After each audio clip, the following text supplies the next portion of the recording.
جھبا شریف بھاری جھبا شریف پہنے ہوئے تشریف لے جا رہے ہیں. پھر راستے میں دیکھا ایک چور نے، یہ تو کوئی بڑی پارٹی ہے، آج انہی پر ہاتھ صاف کر لیں گے، زندگی بھر بیٹھ کر کھائیں گے، اس نیت سے پیر کے پیچھے ہو گیا.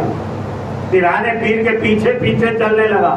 جیسے ہی پیرانے پیر ایک سنسان مقام پر پہنچے، وہ پیچھے سے سامنے آ گیا اور بڑے پیر کے دامن کو پکڑ لیا اور پکڑ کر کہنے لگا کہ اے عبد القادر، اب جو کچھ بھی ہے وہ نکالو، جو کچھ بھی ہے نکالو. اچھا ایک بات بتاؤ دوستو، یہ چور نے دامن کو پکڑا تھا، کیوں پکڑا؟ چوری کی نیت سے. بولو، چوری کی نیت سے. چور تھا، چوری کی نیت سے دامن کو پکڑا تھا. اب دیکھو میرے پیر کیا فرماتے ہیں، میرے آقا پیرانے پیر آسمان کی طرف نظر فرماتے ہیں اور فرماتے ہیں کہ مولا یہ تیرے عبد القادر کا دامن پکڑا ہے، اب قیامت تک کے چھوٹنے نہ پائے. یہ ہے میرے آقا پیرانے پیر غوث الاعظم دستگیر رضی اللہ تعالیٰ، جس کی ہم 11ویں مناتے ہیں. لیکن آج لوگ کہتے ہیں کہ ولیوں کی ضرورت نہیں، پیروں کی ضرورت نہیں. ہم نہیں کہتے گلبرگے میں درگاہوں پر جانے سے روکا جاتا ہے. ولی کی ضرورت کس کو نہیں ہوتی؟ ہم کو ولی کی ضرورت ہے. ہم سنی مسلمانوں کو پیر کی ضرورت ہے، ولی کی ضرورت ہے. اس کو ضرورت نہیں تو قرآن کا فیصلہ سنو، ملا کا نہیں، اللہ کا کلام سنو. اللہ کیا فرما رہا ہے؟ وَمَن يُضْلِلْ فَلَن تَجِدَ لَهُ وَلِيًّا مُرْشِدًا. اللہ جب کسی کو گمراہ کرتے تو اس کا کوئی ولی نہیں ہوتا، اس کا کوئی پیر نہیں ہوتا. ہم کو ضرورت ہے. یہ کہتے نہیں درگاہوں پر جانا شرک ہے، درگاہوں پر جانا بدعت ہے. ارے یہ شرک و بدعت نہیں ہے، درگاہوں میں جانا سنت ہے. بارگاہوں میں، درگاہوں میں حاضری دینا یہ شرک و بدعت نہیں ہے، بلکہ یہ سنت ہے. سنت میں ثابت کرتا ہوں، سنت ہے. 15واں پارہ کھول کر دیکھو، 15ویں پارے میں اللہ رب العزت فرماتا ہے سبحان الذی اسری بعبدہ لیلا من المسجد الحرام الی المسجد الاقصی. پاک ہے وہ ذات جو لے گیا اپنے بندے کو مسجد حرم سے مسجد اقصی تک. علماء فرماتے کہ اس میں معراج شریف کا ذکر ہے، یقیناً ہے، لیکن معراج کہتے کس کو ہے؟ معراج عروج سے ہے، یعنی ایک کسی کا مقام ہے، یہ کسی کا مقام ہے، اس مقام سے وہ بلند ہو تو وہ معراج ہے. اچھا نبی پاک صلی اللہ تعالیٰ علیہ وسلم کو اگر رب تبارک و تعالیٰ معراج کروانا تھا تو وہ ڈائریکٹ آسمانوں پر لے جاتے، آج پر لے جاتے. یہ مسجد حرم سے مسجد اقصی تک کیوں لے گیا؟ اور پھر یہی نہیں، اسی آیت کریمہ میں فرماتا بارکنا حولہ، ہم نے اپنی برکتیں دے رکھی ہے. کون سی برکتیں ہیں بھائی؟ ذرا کوئی مجھے بتائیں آخر برکتیں ہیں تو کون سی ہے؟ کیا دودھ اور شہد کی نہریں بہ رہی ہیں؟ کیا وہ جنت کے میووں کے درخت ہے؟ کیا وہاں پر آب حیات بہ رہی ہے؟ آخر برکتیں ہیں تو کون سی برکتیں ہیں؟ تنظیم سے پتا چلا کہ وہاں پر انبیاء صلوات و سلام کے مدارات ہیں جس کی زیارت کو آقا مدینہ صلی اللہ تعالیٰ علیہ وسلم تشریف لے گئے. تو مزار پاک کی زیارت کو جانا، درگاہ کو جانا یہ شرک کا بدعت نہیں ہے بلکہ یہ سنت ہے. اچھا درگاہ کو جانا شرک کیسے ہوا؟ ذرا یہ تو پوچھوں گے درگاہ کو جانا شرک کیسے ہوا؟ ارے بے وقوفو، صرف تم جانتے نہیں فتوا لگاتے چلے جاتے ہو یہ شرک وہ شرک. جھنڈا چڑھانے کو شرک کہتے ہیں، جھنڈا چڑھانا بدعت ہے، جھنڈا چڑھانا بدعت ہے. میں ان کے مفتی سے کہتا ہوں ٹھیک ہے ایک فتوا دے دو، کیونکہ 15 اگست کو بھی 26 جنوری کو بھی جھنڈا چڑھتا ہے، چڑھتا کہ نہیں چڑھتا؟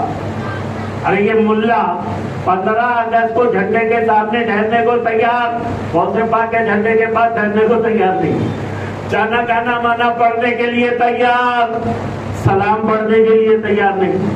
اگر بدعت ہے تو پھر فتوا دے 26 جنوری کو 15 اگست کو بھی جھنڈا چڑھانا بدعت ہے. کیوں نہیں دیتا فتوا؟ اس لیے کہ جانتا ہے میں ادھر دوں گا فتوا وہاں ادھر مدرسے کو لگ جائے گا قفل، مفتی کو ہتھ کڑیاں لگ جائے گی. میں کہتا ہوں آخر اس کو جھنڈے سے اتنی چڑ کیوں ہے؟ ذرا مجھے بتاؤ دوستو کہ دنیا میں کس کا جھنڈا نہیں ہے؟ دنیا میں ہر ایک کا جھنڈا ہے نا، سب کا جھنڈا ہے. انگلینڈ کا جھنڈا ہے، امریکہ کا جھنڈا، امریکہ کا جھنڈا، افغانستان کا جھنڈا، پاکستان کا جھنڈا، ہندوستان کا جھنڈا. ہندوستان کے اندر آ جائے تو کانگریس کا جھنڈا، کانگریس آئی کا جھنڈا، بھارتیہ جنتا پارٹی کا جھنڈا، وشو ہندو پریشد کا جھنڈا. اور اندر آ جاؤ آندھرا پردیش کے اندر تو آندھرا پردیش کے اندر تیلگو دیشم کا جھنڈا، TDP کا جھنڈا، MIM کا جھنڈا، اور جب ان میں پھوٹ پڑ گئی تو MPT کا جھنڈا. دنیا میں سب کے جھنڈے ہیں. پارٹی بنتی ہے تو سب سے پہلے جھنڈا بنتا ہے. جھنڈا پہچان ہے بھائی. ہم سنی مسلمانوں کا جھنڈا الحمدللہ آج کل تو ہر گلی گلی میں بھی نظر آ رہا ہے. جھنڈا ہماری پہچان ہے. میں ایک صاحب سے ملنے کے لیے گیا تھا یاقوت پورا. پہلی مرتبہ ان سے ملاقات تھی اور جیسے ہی ان کے چہرے کو دیکھا تو ذرا مشکوک ہو گیا. مجھے شک پیدا ہوا کہ یہ ہمارا ہے یا ادھر کا ہے، کیونکہ سب سے زیادہ داڑیاں تو وہی رکھتے ہے نا. ہمارے پاس بہت کم رکھتے ہیں، ان کے پاس داڑھی بہت ہوتی. اور کمال تو یہ ہے کہ داڑھی بھی اب یہ اہل حدیث تو اس قدر داڑھی کو چھوڑنا شروع کر دیا کہ داڑھی بڑھتے گئی تو اٹھا کر اندر بنیان میں ڈال رہے ہیں، جیب میں رکھ رہے ہیں، داڑھی کا مذاق بنا کر رکھ دیا. ارے داڑھی رکھو تو چہرے پہ ایسی ہو کہ داڑھی رکھنے سے چہرے پر نور ظاہر ہونا چاہیے. ایسے یہ نورانی چہرے ہونا چاہیے. ان کے چہروں کو دیکھو تو ہیبت تاری ہو جاتی ہے، ہیبت آ جاتی ہے. بہرحال میں وہ صاحب کے چہرے پہ داڑھی دیکھا، ذرا مشکوک ہوا کہ پتہ کیسے چلے کہ یہ ہمارا ہے یا نہیں ہے. ذرا گھر پہ نظر ڈالا تو دیکھا کہ غوث پاک کا جھنڈا لگا ہوا ہے، اطمینان ہوا کہ ہمارا ہے. تو جھنڈا ہماری پہچان ہے.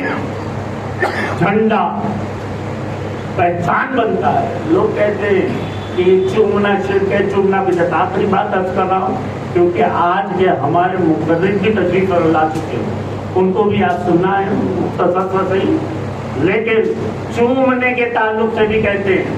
میں آج ہی فیس بک پر ابھی کچھ دیر پہلے فیس بک پر دیکھا کہ یہ چومنے کو شرک و بدعت کہہ رہا ہے. کیا نام اس کا؟ توصیف الرحمان.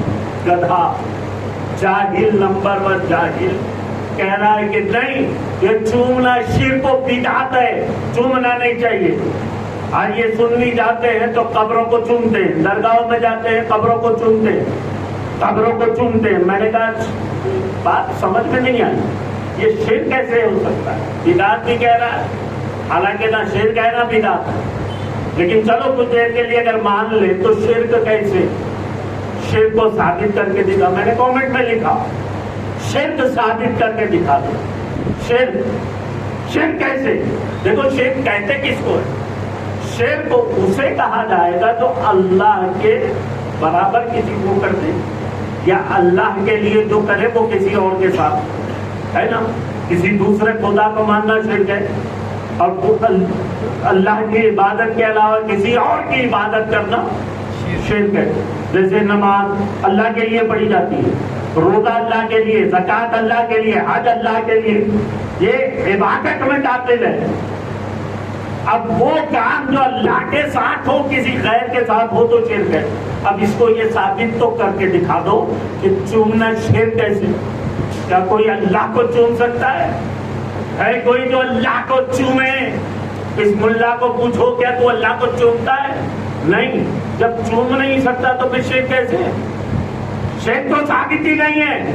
اب رہا سوال بدعت. ارے بدعت کے بھی اقسام ہیں، اقسام. لیکن میں کہتا ہوں کہ چومنا جائز ہے، کیونکہ چومتے تو وہ بھی ہیں جو کہتے ہیں کہ چومنا شرک ہے، چومنا بدعت ہے. وہ بھی چومتا ہے، مجبور ہی صحیح لیکن چومتا ہے. میں نے ایک سے پوچھا اچھا یہ بتا تو حج کو گیا تھا؟ بولا الحمدللہ میں نے حج کیا ہے، میں نے حج کیا. میں نے پوچھا ذرا یہ بتا تو حجر اسود کو چوما کہ نہیں چوما؟ حجر